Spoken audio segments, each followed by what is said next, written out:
important to understand how or what are the major characteristics of autism so that it's not just one thing, it's many things.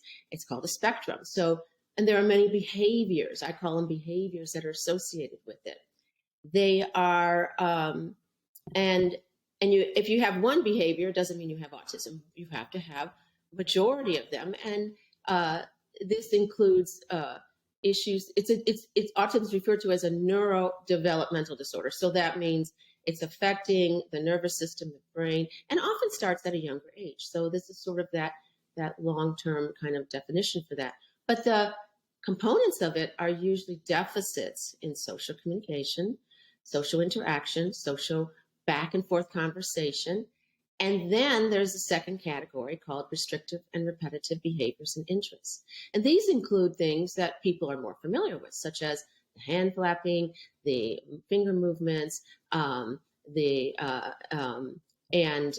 so they're more obvious. And then there's also it includes resistance to change, a need for a specific routine, and pervasive interests that are out of the ordinary, and also maybe a sensory component that is also impaired, such as taste, sound, the noise is too much, or there is difficulty with the child interacting with their sensory environment.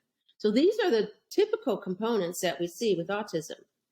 And as a result, when we're diagnosing, we have to look at all these behaviors. So it takes an effort, and it's more than, you can't make an autism diagnosis in 20 or 30 minutes. You need history, you need observation, you need parents filling out forms that give us screening about what they see. And we also do face-to-face, play-based, structured observations that add to all the information that help us put this diagnosis together.